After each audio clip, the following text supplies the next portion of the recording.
All right, welcome back to the One Bar and Lupagus Show. I'm One Bar with Lupagus. We did it. They did it. They did it. The Vikings won their Super Bowl. They beat the Green Bay Packers, ending a 3-game skid to the hated green and gold. The final score 28-22, pure domination from start to finish. You know, in a season that is just full of shit, this is absolutely what Vikings fans needed, even if they end up going 2-14. From looking on the outside, it might seem pathetic, but damn it, this was fantastic, and this was probably the best day the Vikings will have all season. And it was kind of a weird game. You know, there was high winds. It kind of knew there was no one really trying to kick the football. Not a lot of long passes, not a lot of passes, period. And the Vikings didn't even contain Devontae Adams, and they still won this game. Yeah. I mean, everything was pointing against the Vikings for this game. Not only the fact that the Vikings have been very bad this year, but injuries. Our secondary was a B team / C team. Everything was just stacking up for Aaron Rodgers to blow us apart. I don't care if there was 90-mile-an-hour winds. He was set up to succeed, and the Vikings showed the F up. Yeah, and especially in the second half of this game, there wasn't like Rodgers was getting pressured. He was standing there. There was no one to throw the ball to. So guys like Harrison Hand, I don't know who was out there. Mark Fields was sure the hell out there. They were holding their own. So maybe we just need to start playing our fifth string corners. I think the stars align today for the Vikings fans to have a little bit of peace on the season. I mean, when you look at the numbers, let's look at the numbers quick. Aaron Rodgers, 27 of 41, 291 yards, 3 touchdowns, 0 picks. So he put up some numbers. The completion percentage was a little goofy, but we held him in check, and hats off to Mike Zimmer. Mm-hmm. And I mean, bringing that secondary out there, and to hold the Packers to 22 points is shocking. Yeah, it really is. It wasn't like we had a really great pass rush the whole game. I mean, until the end there with DJ Wanham forced the fumble. That was just the most beautiful thing I've seen in a long, long time. But the way this game started, the Packers just kind of marched down the field methodically, getting first downs, converting fourth downs. I think, okay, here we go. But then the Vikings do the exact same thing, and that was kind of the way the first half went, back and forth, no real defensive stops. There wasn't a punt until the third quarter. But that was the change of the game, where the Vikings, I don't know if they made adjustments at the half or what, but they were able to force the Packers to punt, and the Vikings kept scoring, and that was the whole difference in the ballgame. Well, I mean, and shame on us so far for not even mentioning Dalvin Cook. 30 rushes, 163 yards. 3 touchdowns on the ground, another one in the air, 4 touchdowns. I mean, this was his best game as a pro. The guy is clearly is, if not the best running back in the league. He's right up there neck and neck with whoever is. And what the Vikings had to do, and we said it in our pre-games, for their only chance was to go balls out and just be tit for tit with these guys and score every damn time, and they did. Yeah, you got to feed Dalvin Cook. Good things happen when you feed Dalvin Cook. How many times did he touch the football? Let me just take a look here. It 32. Was 30 carries and then 2 receptions. So that's what you got to do. You keep feeding Dalvin. This team is going to be competitive. It's going to be in the thick of things. He can make you just see him find that little seam and then burst through it. And getting those first downs, killing time off the clock, keeping the Packers offense on the sidelines was huge for this team.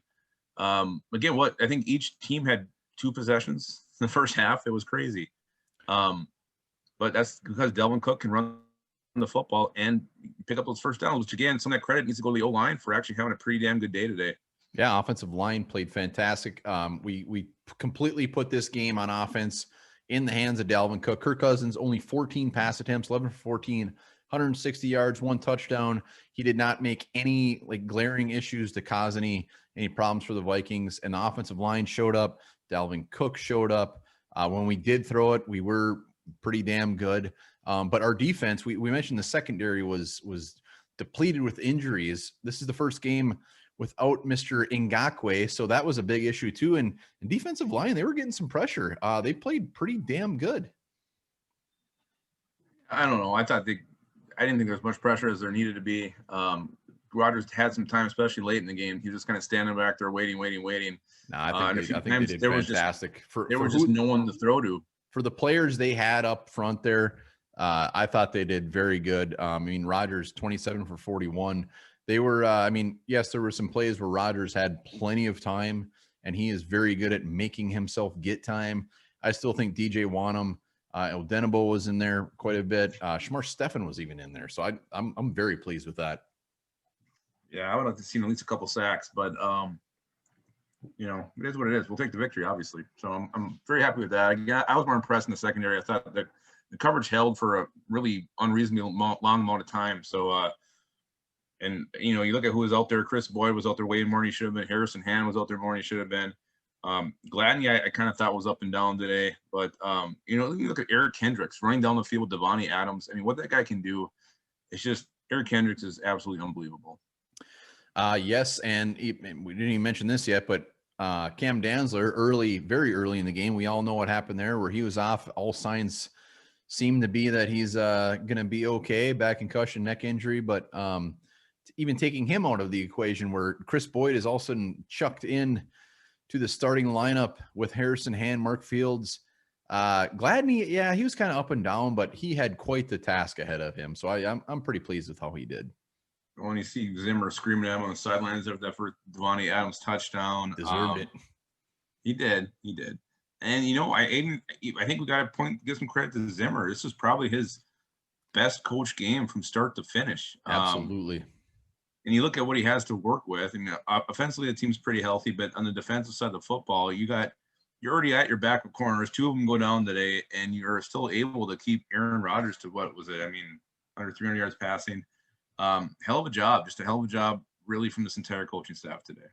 Yeah, Zimmer pulled out his big old balls and put all of his chips in for this game. We know this was the game, and he did it. Hell of a job. Even if you were a Zimmer hater, you got to tip your hat to Mike Zimmer on this one. It was pretty much the perfect game. I mean, it came down, yes, just like every time we play the Packers, it came down to the very end. And surprisingly, this never really happens. It goes in our favor. We showed up and we closed them down. Yeah, one of the last things you want to see happen when you're playing the Packers is to have under a minute left with Aaron Rodgers getting the football. That's never a good sign. Gross. And when Bob Tonyan went down inbounds, that pretty much sealed it. The Packers rushed to the line, and then you don't know what happened after that. DJ Wanham, he did it. He got to Aaron Rodgers finally. Only sack on the day, forcing that fumble, which was just what a way to end this thing. You hate to see that ball get to the end zone because you know how that's going to go. Yeah, DJ Wanham, he was pretty close a couple times. I'm starting to get a little bit excited about DJ Wanham for the future. He showed up big. He showed up when it counted, and I'm glad you brought up Bob Tonyan because he can eat my ass. When he made that big catch and got very arrogant, got into Anthony Harris's face for no reason, Bob Tonyan beat it. Yeah, you were really mad at Bob Tonyan for that. He needs to do a little bit more in this league before he can get a little that cocky. It didn't bother me, actually, but I know you would not shut up about it. I'm gonna talk about it for weeks and weeks and weeks. Really got your goat.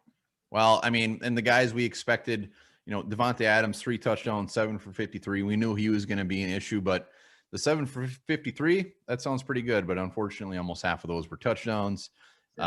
Jamal Williams, we know Aaron Jones was inactive. We held Jamal Williams pretty much in check. So just damn, I can't say it enough. I'm just so damn happy about that defense because it was not expected at all.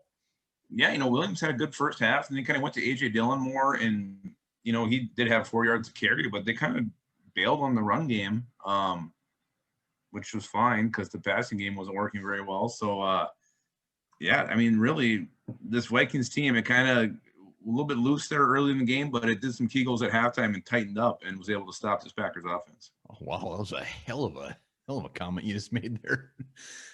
One thing, I thought it was very odd that the Packers went for it on 4th and 10 from our 45 or something. Yeah. I mean, they could have pinned us down and they didn't get it. And I think we even scored on the next drive. That was very, very weird. I don't care how bad the wind was. Yeah, that was bizarre. And also, I didn't understand the decision when they went for 2 points. I don't know. I don't Mason know if they made a Crosby's lot. leg must have fell off. We know he was That's injured, what so I'm maybe it wondering if was a he got bigger hurt issue. or something. That had to have been it. But honestly, Mike Zimmer to beat that arrogant fuck that is Matt LaFleur finally after 3 tries, you know he's loving it. You know he's gonna have a couple extra Bud Lights tonight. Thinking about that one. Yeah. All in all, this like we said from the beginning, this helps a season that's probably going to be pretty damn gross. I mean, it's not like we're all of a sudden thinking that the Vikings are going to make some crazy ass push and make a miraculous jaunt into the playoffs. But this was good. Yeah, we'll take this. Like you said, it's probably not going to happen. I mean, there's been like 3 cases that they showed during the game with teams finishing with 10-something wins when they start 1-5. But, you know, with all the injuries, all the inexperience, it's hard to see that happening with the Vikings this year. But you never do know. And maybe this is the kind of win that turns your season around.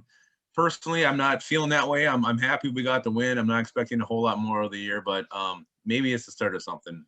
Yes, and if there's anybody that you see complaining about Vikings getting a meaningless win just because it's going to screw their draft or whatever, slap them in the face. This is the Packers. This is fantastic. Or flick them in the balls. Either's flick fine. them in the balls. Let's are we ready for the studs and turds of the game or what? You know, I had something, but then I forgot it. So let's go to it. Well, let's start with the turd. Turd of the game. It's really easy. It's very evident for me. It's our punter, Britton Colquitt. I know there was wins, but that one punt he had, it went it was 10 feet high and it just went straight. I think it went about 25 yards. His second one wasn't much better, and then his last one wasn't very good. So I don't know. I know his brother just got released. Maybe you give him a call. I think it's time the Vikings maybe start looking for another punter. Yeah.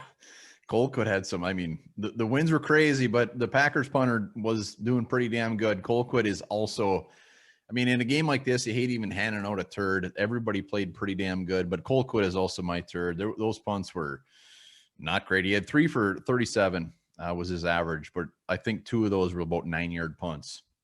So he's definitely my turd. Yeah, it came out the foot weird. Everything was weird about it. Just, you know, and he really hasn't been that great this year at all. So no, he hasn't. Well, let's go to the stud. Who's your stud? Well, if it's anybody other than Dalvin Cook, you're a moron. He was the Vikings today. He is the Vikings. He is the skull chant. Just 30 carries, 160-something yards, 3 touchdowns on the ground, 1 through the air. What he can create just with a little bit of space is just amazing. And my only regret is that one time he made that big jump cut back. I really wish that would have worked and he didn't fall, because that would have been one of that play would have just been played over and over with the rest of the season, and Packers fans would have just been having that in their face all goddamn year, and it didn't work. But other than that, Dalvin Cook, I love you. Thank you for today. Well, you better call me a moron, because I got a different stud of the game, and that's I'm handing this right to the coach. A team just blown apart by injuries and going to the Packers. Packers will make a run in the NFC. He had these guys ready. They came out firing. They were ready to roll. So I'm giving this to Mike Zimmer. No doubt about it. I know Dalvin Cook is fantastic. You give him 30 carries or 32 touches a game, he's going to do this damn near every game. So Mike Zimmer is my absolute stud of the game. Yeah, you are a moron, but yeah, you know, that's fine. Whatever. But you gotta give it to Dalvin Cook. You know, and here's the thing. That was my point from earlier. I just remembered. What's gonna be best about this loss for the Packers is that this ends up biting them in the ass down the road. Like a tiebreaker is because they lost to the Vikings, where maybe the Bucks and the Saints don't, and it causes them to lose home field advantage, or it causes them to get a bye. That's just gonna be extra icing on the cake. It's gonna be an actual sliver of pumpkin bar when no one's looking.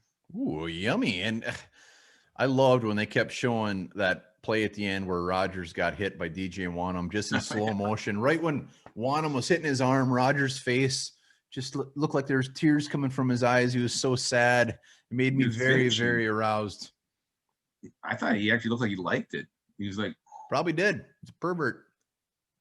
Yeah. So, hey, I mean, it's just, we said it earlier. This was our game. The one game we got to win, and they did it. And we could lose the rest. And I think this season is just everybody's feeling a little bit good about it. Well, and we probably will lose a handful of the rest of the games we play, but this will make it feel better. So, yes, the Vikings get another win in the win column, big old number 2. And the Packers, unfortunately for them, big old loss. So well done for us.